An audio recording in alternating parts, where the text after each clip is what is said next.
Common sense ಇರುವಂತವ್ರನ್ನ, ಯಾಕಂದ್ರೆ ಬಹಳಷ್ಟು ಅಳೆದು ತೂಗಿ ನೋಡಿ ಇವರನ್ನ ನಾವು ತೆಗೆದುಕೊಂಡಿದೀವಿ. ಹೋಮ್ ಗಾರ್ಡ್ಸ್ ದಲ್ಲಿ ಟ್ರೈನಿಂಗ್ ತಗೊಂಡಂತವ್ರನ್ನ 4 ಜನರನ್ನ ನಾವು ಅಕ್ಕಪಡೆಗೆ ತಗೊಂಡಿದೀವಿ. ಜೊತೆಲಿ 2 ಮಹಿಳಾ ಪೊಲೀಸರು ಇರ್ತಾರೆ, ಒಬ್ರು ಕಾನ್ಸ್ಟೇಬಲ್ ಆಸ್ ಅ ಡ್ರೈವರ್ ಅಂತ ಇರ್ತಾರೆ. ಟೋಟಲ್ ಆಗಿ 7 ಸಿಬ್ಬಂದಿಗಳು ಒಂದು ಗಾಡಿಯಲ್ಲಿ ಇರ್ತಾರೆ. ಮೇಡಮ್, ಹಿಂದೆ ಚೆನ್ನಮ್ಮ ಪಡೆ ಇತ್ತು, ಅದಕ್ಕೆ ವ್ಯತ್ಯಾಸ ಇದೆ, ಅದು ಸೇಮ್ ನೋಡಿ. ಚೆನ್ನಮ್ಮ ಪಡೆ ಅಂತ ಒಂದ್ ಕಡೆ ಇತ್ತು, ಓಬವ್ವ ಪಡೆ ಅಂತ ಒಂದ್ ಕಡೆ ಇತ್ತು, ಬೇರೆ ಬೇರೆ ಬೇರೆ ಬೇರೆ ಹೆಸರಿತ್ತು. ಅವರ ಕೆಲಸ ಮಾಡುವಂತ ನೇಚರ್ ಕೂಡ ಬೇರೆ ಬೇರೆ ಆಗಿತ್ತು.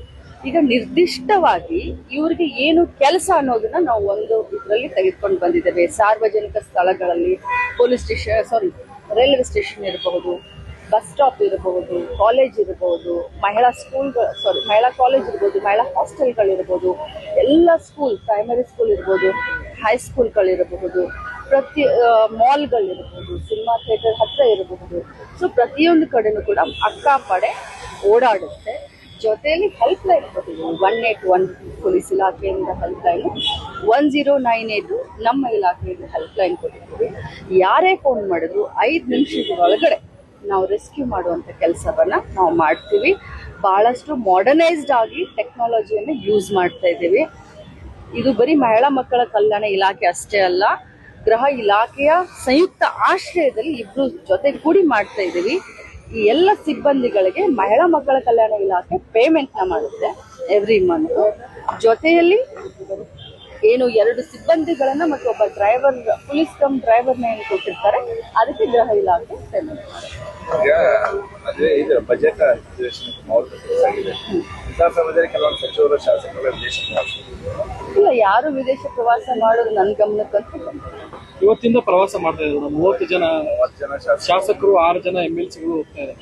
ನನ್ಗದ್ರ ಬಗ್ಗೆ ಒಂದು ಕಿಂಚಿತ್ತೂ ಗೊತ್ತಿಲ್ಲ. ತಾವು ನೋಡ್ತಾ ಇದ್ರಿ, ಬೆಳಗ್ಗೆಯಿಂದ ಕೆಲಸ ಟಿವಿ ನೋಡ್ಲಿಕ್ಕೆ ಬಹಳಷ್ಟು ಕಡಿಮೆ ಸಿಕ್ಕಿತ್ತು. ಏನು ಫೇಸ್ಬುಕ್ ನಲ್ಲಿ, ವಾಟ್ಸ್ಆಪ್ ನಲ್ಲಿ ಬರುತ್ತೋ ಅಷ್ಟೇ ನೋಡ್ಕೊಂಡು ಹೋಗ್ತಾ ಇರ್ತೀವಿ ಖಾಲಿ ಸಂದರ್ಭದಲ್ಲಿ. ಬಟ್ ಆ ರೀತಿ ಇಲ್ಲ ಅಂತ ನನಗನ್ಸುತ್ತೆ. ರಾಜ್ಯದಲ್ಲಿ ಮುಖ್ಯಮಂತ್ರಿ ಬದಲಾವಣೆ ಚರ್ಚೆ ಏನಾದ್ರು ಇದೆಯಾ? ನೋಡಿ, ಏನೇ ಚರ್ಚೆ ಇದ್ರೂ ಕೂಡ ಅದು ದೆಹಲಿ ಮಟ್ಟದಲ್ಲಿ. ರಾಜ್ಯದಲ್ಲಿ ಚರ್ಚೆ ಮಾಡಿದ್ರೆ ಅದು ಅಕ್ಷಮ್ಯ ಅಪರಾಧ ಆಗುತ್ತೆ. ಪಕ್ಷದ ಶಿಸ್ತಿನ ಸಿಪಾಯಿಯಾಗಿ ಏನು ಡೆಲ್ಲಿ ಹೈಕಮಾಂಡ್ ಏನ್ ಹೇಳ್ತಾರೆ ಆ ರೀತಿ ನಡ್ಕೊಳ್ಳೋದು ನಮ್ಮ ಕರ್ತವ್ಯ. DK ಶಿವಕುಮಾರ್ ಹೇಳಿದ್ದಾರೆ, ಸಮಯ ಹತ್ತಿರ ಬಂದಿದೆ ಅಂತ ಹೇಳಿ ಚಂದ್ರರಾಜ್ ಅವರು ಮೊನ್ನೆ ಹೇಳಿದ್ದಾರೆ.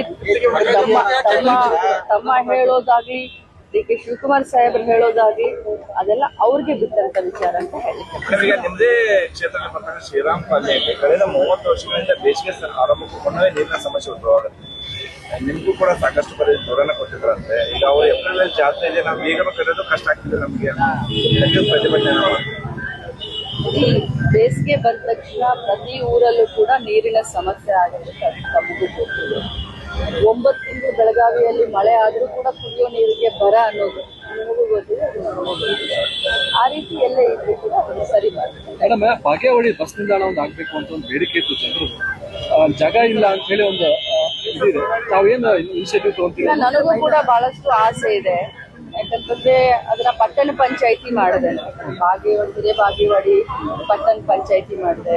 ಇನ್ನು ಬೆಳಗಾವಿ ತಾಲೂಕಾ ಕೂಡ ಇನ್ಮೇಲೆ ಬೆಳಗಾವಿ ಗ್ರಾಮೀಣ ತಾಲೂಕಾ ಅಂತ ಅದನ್ನು ಪ್ರಪೋಸಲ್ ಕಳಿಸಿದ್ರೆ ಅದು ಕೂಡ ಆದಷ್ಟು ಬೇಗ ಅದು ಕೂಡ ಕ್ಲಿಯರ್ ಆಗಿದೆ. ನೀವು ಹೇಳಿದ ಹಾಗೆ ಬಾಗೇವಾಡಿಗೆ ಅತ್ಯಂತ ಅವಶ್ಯಕತೆ ಇರೋದು ಬಸ್ ಸ್ಟ್ಯಾಂಡ್. ಅಲ್ಲಿ ಬೆಲೆ ಗಗನಕ್ಕೇರಿದೆ.